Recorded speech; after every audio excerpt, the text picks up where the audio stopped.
Nilabasan siya Opo. ng listahan. Oo, si Representative Leviste. Opo. Ngayon, sinasabi naman ng Malacanang ay hindi yan authentic. Ilabas nyo yung listahan. Bakit ayaw nyong ilabas? Oh. The mere fact na tinatago nyo, mukhang guilty. Yun. Oo, Yun bakit lang. ganun? Oo, di ba? Ginadivert nila. Sabi nila, hindi, ginamit yata ni Leviste yung kanyang influensya para makuha. Bago sinasabing, baka illegally acquired. Iniiba niyo usapan eh. O, di ba? Hindi naman yun ang Hindi ang usapin usapan, eh. flood control, Opo. allocable funds, listahan. O, Yun yun na. ang usapan. Huwag niyong ibahin ang usapan. Di ba? Oo. Yun ang style nitong administrasyong ito. Ito yung sinasabi natin, no? Ito, nag-pushback. Nagtatalo si Congressman Leviste at si Secretary Vince Dizon kasi Opo. ang istorya, ito at tingnan natin ang both sides ha, baka sabihin nila bias tayo. Di ba naglabas siya ng leak? Kisa nung una, sabi niya, nasa kanya daw yung listahan. Ngunit, ilalabas lang niya daw ito kapag pumayag si Secretary Dizon. Di ba? Ang dami nagsabi, hindi lang tayo, di ba? Opo, opo. Napansin din natin yun, sabi ko, Congressman, bakit kailangan mo ng pahintulot Yeah. ni Secretary Dizon? Hindi ka bibigyan ng pahintulot niyan. Opo. Sapagkat alter ego yan ng President at kung merong incriminating dyan, either sa Pangulo o sa kanyang anak na kongresista o ibang mga matitinding mga kaalyado ng Malacanang, hindi niya papayagan yung pag-release niyan. Opo. So siguro, natauhan si Congressman Leviste, nilabas niya. Ala, Oh, kasi sabi niya, ilabas mo na. tinuloy niya. Inilabas niya. Oh, yeah. Naliwanagin mo kung ano Alin? yung nilabas, ha? Oo. Nilabas niya yung listahan. Listahan. Oo. Yan. Nilabasan siya Opo. ng listahan. Oo, si Representative Leviste. yeah. Opo. Ngayon, sinasabi naman ng Malacanang ay hindi yan authentic. Kahit nilabasan na yan ng listahan, hindi Hindi pa rin authentic. Authentic. Oo, hindi authentic unless authenticated by Wala. the DPWH. Yan. Di, hindi ina-authenticate katulad ng inaasahan. Hindi ina-authenticate ni Secretary Dizon. Sabi niya, for the record. Opo. Yan ha, Tagalogin mo, for the record. Para Sa sa... plaka, para sa plaka. For the record.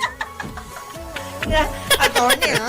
Yan. Para sa rekomendasyon na lang. Para medyo Oo, maganda. oo. Okay? Oo. Yeah. For the... I have not authenticated Hindi ko pa inaaprubahan yan. Parang gano'n, di ba? any document Kahit na anong dokumento in the possession nahawak namin of Congressman Leviste na galing kay Congressman Leviste. because I have yet to see Kailangan tingnan ko muna the documents he was talking about. yung mga dokumentong sinasabi niya. So how can I authenticate them? So, paano ko aprubahan yan? Parang gano'n. Oh, yeah. Parang, it's you, Para it's you they're i-justify talking about. niya. Alam mo yung commercial na yun? Kilikili? Oo. It's you they're talking about. Hindi na Yeah. alam ng mga bata yan eh. Oo. Oo, hindi pa inabot, sir. Okay. Ngayon, sabi naman ni Leviste. Opo.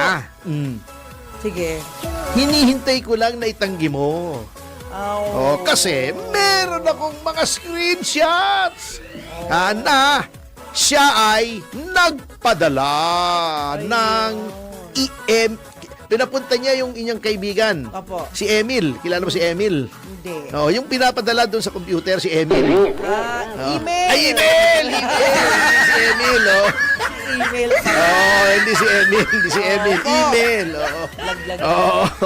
Talaga. Kay Dizon na nagpa-follow up ng kanyang pinakikiusap na listahan ng mga budget per legislative district. Opo. Yan. At pagkatapos niyang ipadala si paring Emil Aha. sa Bago niya DPWH, ipadala yung email address. ay bumalik sa kanya. Hala, Yung nag-bounce- si paring Emil. Oh, bumalik. Bumalik. Oh. Sabi ni Ng email. Emil, Oh. eto daw yung si Emil ay galing sa DPWH Planning Service. Okay. Sabi niya, as per instruction of Secretary Vince Dizon, Oh, yun pala eh. ano daw, ang nagsabi daw sa kanya, ang nag-utos daw sa kanila Oh, na secretary. padala yung listahan ay si Secretary Vince Dizon. Opo. Pinadalhan siya ng 2 listahan ng allocations ng Okay. DPWH. DPWH pa lamang ito ha. Opo.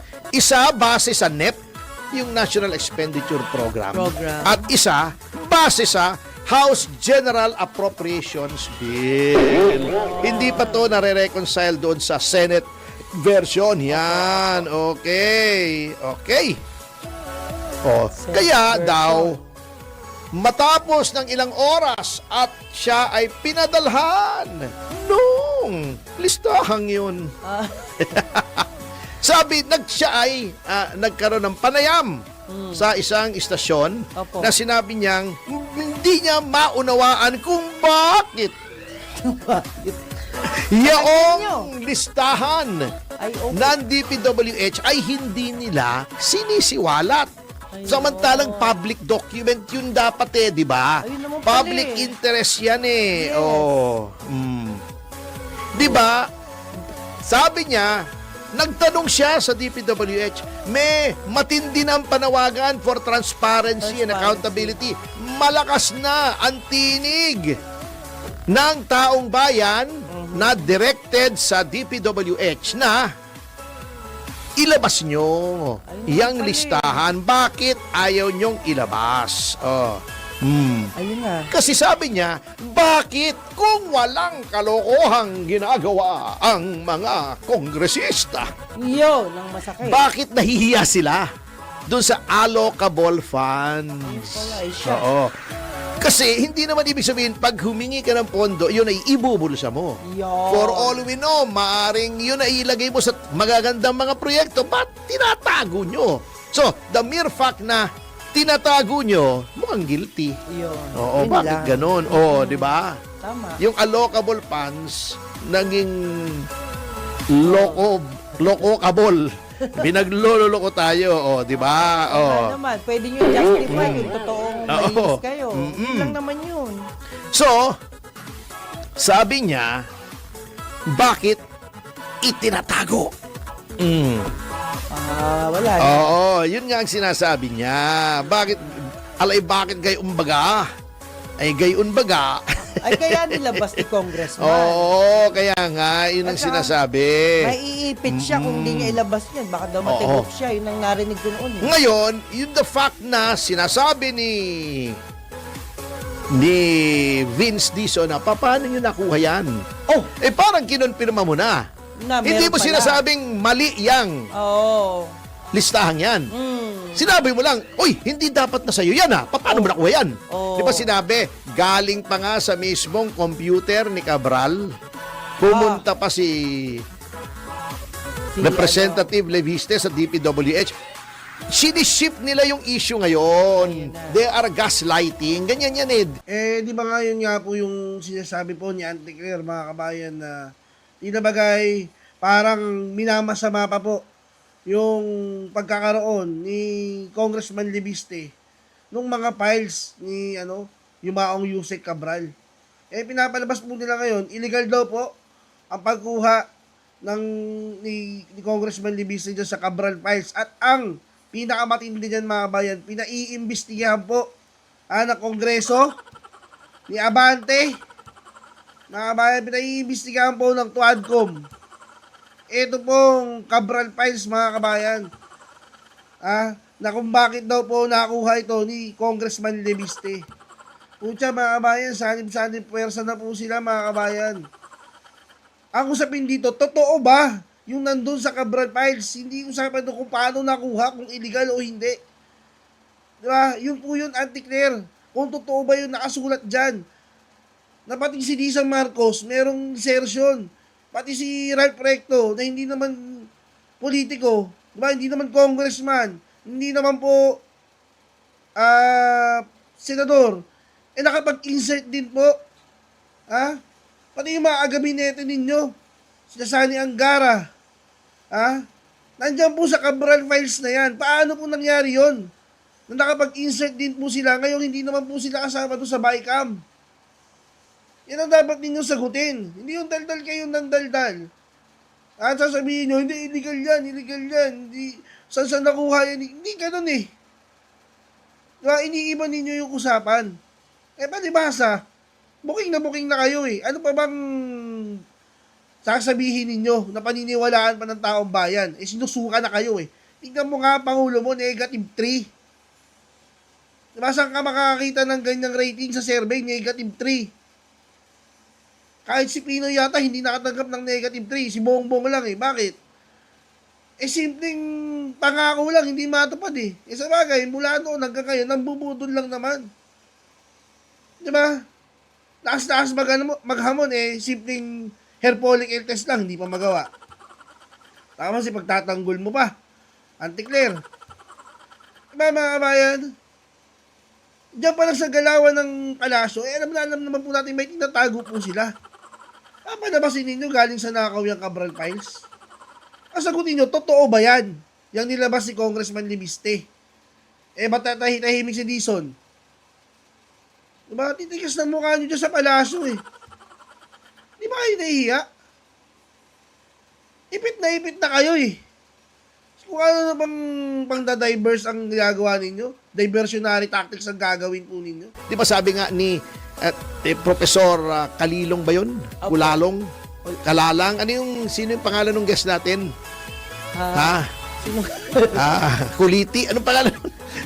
Parang Kalilong, di ayan, ba? Kalilong. Deny, deflect, divert, di ba? Ayun. Hindi na divert nila. Sabi nila, hindi, ginamit yata ni Leviste yung kanyang influensya para makuha. Ano ngayon? Di ba nagkakaroon nga ng investigasyon? Di ba public servant ngayon? Opo. Bago sinasabing, baka illegally acquired, iniiba niyo usapan di ba? Hindi naman yun ang Hindi ang usapin usapan, flood control, Opo. allocable funds, listahan. Yun na. Yun ang usapan. Huwag niyong ibahin ang usapan. Di ba? Yun ang style nitong administrasyong ito. Yan. At, again sa Di Na Natuto, Part 2. Dito pala sa bagong budget, ay matindi. Eto may question na naman ito. Galing na rin kay Representative Leviste. Okay. Yung budget ng House of Representatives, yung Kongreso, ay tumaas. Budget hindi ito sa pang-infrastruktura, hindi ito pang-eskwela, Opo. hindi doon sa budget na gagamitin for public use. Yung gagamitin lang nila sa operations nila, yung pagpapatakbo, Yun. sweldo ng tao, yung mga ganon, office supplies. Bakit daw tumaas? Mula 17.20 billion, alam mo kung magkanong tinaas? Magkano po? 27.70 billion, mahigit 10 billion! Billion! Ulitin ko, Ang tindi. billion! Para lang sa panggastos nila sa sarili nila. Hindi pa Grabe na. budget to para sa bayan, para sa kanila lang. Pwede ba yung Mahiya naman kayo. Mahiya naman kayo. Yun, di ba? Narinig nyo? Sabi ni, presidente Oo. yan. At ito pa ang masaklap, sinasabi ni Leviste. Opo. Tinaas ito ng 10 bilyon, walang public hearing, walang committee hearing, bigla na lamang sumulpot mga kababayan.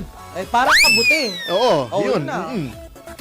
Nung sinabi parang kabuti, parang may naalala ko eh. Kabuti. May naalala kong biglang sumusulpot minsan na parang kabuti eh. Pero wag na natin pag-usapan yan. Tumatawa nun sa buti. Iniisip nyo, hindi, kayo talaga. Napaka-isipan nyo. Anyway. Ang kabuti. Kasi di ba yung kabuti, may ulo, may katawang ganon. Ano yun? Hindi, balik na tayo dito. Iniiba mo usapan eh. Ay, sorry po. Yan ang sinasabi. Okay. Ito pa ang mabigat Okay. Marami daw na mga congressmen na mayroong mula 10 hanggang 100 consultants. Ay, ang dami sulsol. No, consultants. O, tama, di ba sulsul? Na binabayaran ng ang pinakamababa ay 15,000 isang buwan. Matindi. Oo. At sabi niya, bakit daw ganon? Nagtataka siya, bakit daw ang bayad hindi yung cheque? Di ba tayo binabayaran? Ako nasa gobyerno ko, Opo. dati cheque. O ako Sarap. noon, pupunta doon sa account ko sa land bank nung nasa gobyerno ko. receipt yun, di ba? Bakit daw cash? Cash! Nakakataka yun, cash. Minsan daw nasa backpack pa. Nasa Wow. backpack pa, nasa backpack. Nagtataka siya. Ay, At alam mo grabe. ang suspecha ko rito. Hindi ko po? naman sinasabing totoo. Suspecha ko lang. Sige po. Kasi madumi talaga isip ko eh. Oo. Etong tumaas na 10 billion, 10 billion ha, hindi Opo. biro-biro. Ay, kasama na naman yan sa pagpanuhol para sa darating na impeachment. Pansuhol na naman yan kasi ang sabi rito, ang bawat kongresista daw ay pumapatak doon sa pagtaas ay 58.42 million Wow. per congressman. Sus, Maria Josep. Uy, grabe. Eh di ba't ganon?